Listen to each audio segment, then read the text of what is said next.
The story finale Land and Sea update is out now for Coral Island, and it is absolutely packed with huge new features. However, it can be overwhelming to start exploring, and you might not even know where to start. How do you get to the savannah? Where is your underwater farm? Well, don't worry, because I'm here to help answer these questions and more.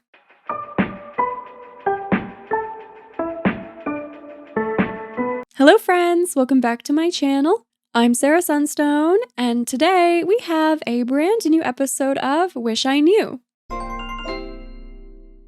the show where I give you tips, tricks, how-tos, and spill secrets about all of our favorite games. In today's episode, I'll be guiding you through unlocking all of the major new features in Coral Island's latest 1.1 update, so feel free to follow along with me. I would also like to preface today's video by saying that everything in the update can be discovered simply by organically playing the game over time. But if there's a certain feature you really want to prioritize unlocking, or you just feel stuck trying to figure out where and how to find some of the latest content, I hope you'll find this helpful. Please also be aware that I will keep the guide as spoiler-free as possible. However, the new features are primarily mid to late game content, so still be warned for some major spoilers ahead. Otherwise, without any further ado, let's get right into it. So one of the biggest cliffhangers from 1.0 was the Giants storyline. If you had been playing 1.0 and you progressed it as far as you could go, then you were definitely left with a big question mark at the end of it. In order to see that story through, you're going to want to make sure that you have rescued all the giants that you can.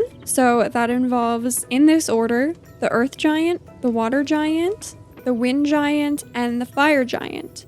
So once you've, made your way to the bottom of the fire gate and have rescued the last giant, you'll find out that it's not actually the last giant, and there's more to the story. Chieftain will send you a letter in the mail the following day asking you to go visit the giant's village. So you're gonna go do that, and you're gonna get this cutscene. Now some of you might be familiar with this cutscene, you might have already got it, but you're gonna go back and get it again so that it can lead you to the next portion of the story, which will take you to the savannah biome. From there, you can just follow the quest that you're given. However, there will be some specific requirements that you'll need to meet to actually unlock and access the savannah biome. So that's what we're going to go over next. So the first requirement is at the Lake Temple. You'll need to have completed a total of 18 offerings here. So it can be any of them, but it has to be complete bundles. So 18 in total across the altars.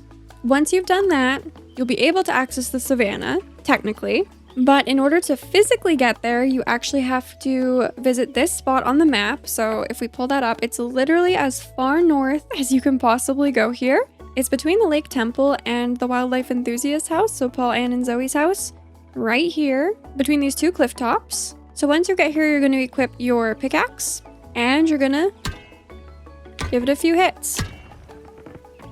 It breaks no problem, you collect some gold. Now this is where the previous information about the giant story comes into play, because if you haven't yet followed through that quest line, you're actually not going to be able to access the savannah. So when you go this way, you're actually going to be stopped by the goddess, and she's going to say you have to go listen to the tale of the last giant, where it all began, which means you have to go back to the village and activate that cutscene.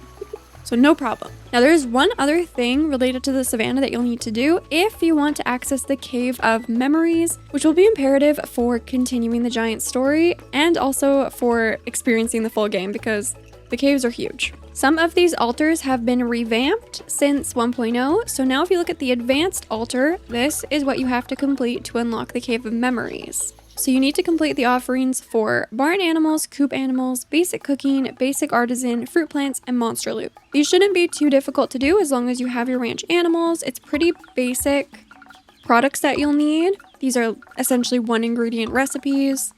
There's some more basic artisan goods as well. Fruit plants could be the one that's a bit more of a challenge depending on the season. If you have the greenhouse, you can grow them, anytime in there.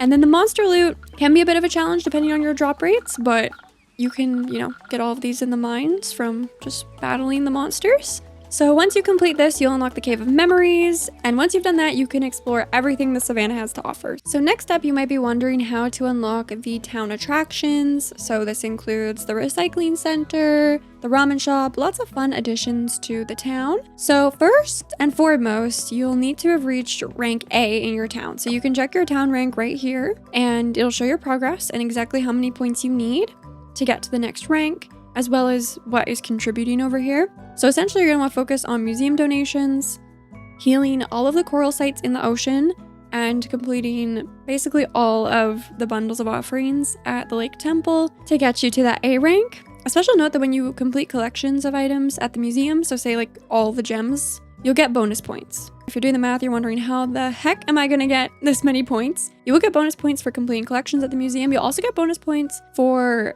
reaching certain numbers of offerings. And then for example, here you can see at the end when I fully healed the temple, I got extra points, as well as for healing the trees, which just happens when you make a certain number of offerings. So you do get extra points. Once you reach town rank A, there's going to be a cutscene where the town gathers at the community center to make it official with Judge Ross. And then a few days after this, you'll have this strange dream, which suggests that you visit the community center in essence. So then once you come here, you're going to unlock this little diorama, well, big diorama, and the ability to take on different attractions. This will also kick off the next big feature of the game, which is reaching town rank S. So as I just mentioned, this will initially activate once you visit the community center here after the strange dream, but there will be some other quests that you're going to need to trigger for each domain of the town rank. So to begin working on your town rank S for the museum, super straightforward, just head to the museum, and this will kick off the quest line to start creating dinosaur holograms, which will then ultimately unlock the different dino skins that can be equipped to your ranch animals. To begin working on Town Rank S for Coral Island's heritage, you'll need to visit the Lake Temple a day after kicking off that overarching Town Rank S questline at the community center, and this will introduce you to the Guardian's mural. And then to begin working on Town Rank S for the ocean, you'll need to activate the Song of the Sea questline,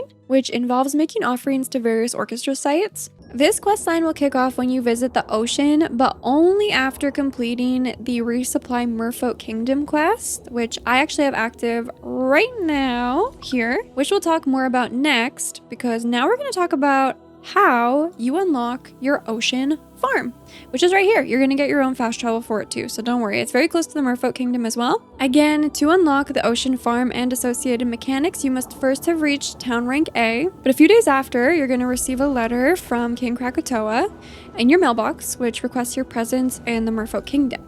Once you visit, you'll be given your ocean farm and home, as you can see here. It's very cute. And this kicks off the previously mentioned Resupply Merfolk Kingdom quest. So you'll have this whole space to start working with, clearing up, farming on, decorating, all that good stuff. A special note for your ocean farm is that you actually won't be able to unlock the ocean ranch animals right away. It's going to require that you work on that Ocean Town Rank S quest line, the Song of the Seas. And as you make offerings to those orchestra sites, you're going to unlock different ocean ranch animals, which you can see when you look in the shop UI. We're closed today, but it'll show you in the shop like which exact orchestra sites you need for each of the different animals. And so before we talk about the next big how-to, obviously there are spoilers throughout this entire video, but the next one is a major one, so just be aware of that before watching any further. If you don't already know what happens in the Starlet Expedition quest, I would highly recommend just playing to find out for yourself, because it's pretty amazing. But if you're still here, and you already know what's gonna happen, maybe you watched my stream and so we experienced it together, then you might be wondering, how do I bring Denali, Princess Miranjani, and Sumeru onto land? Because they are the three romanceable merfolk characters. So the main thing is that you'll need to have received the merfolk blessing, where you gain the ability to transform into a merfolk and understand the language spoken by underwater creatures. And I'm literally just learning that now, so that's a fun fact. Cool, we gotta go talk to all the ocean NPCs. You unlock this blessing by completing the One of Us quest, which is taken on at the Oracle Chamber with Cho-Oyu. You'll have, successfully turned yourself into a merfolk, you'll pick out your tail, all that good stuff. And then about 5 days after that, you're going to get a letter from the Merfolk Kingdom asking you to visit the Naga Palace, which you'll do. And this will kick off the Starlet Expedition quest. So for this quest, you're going to need 75 osmium crops and 30 osmium kelp essences, so make sure to stock up ahead of time. Also, for the next part of the quest line called To the Surface, you're going to need to wait for certain in-game dates to complete it, so I figured it might be worth noting.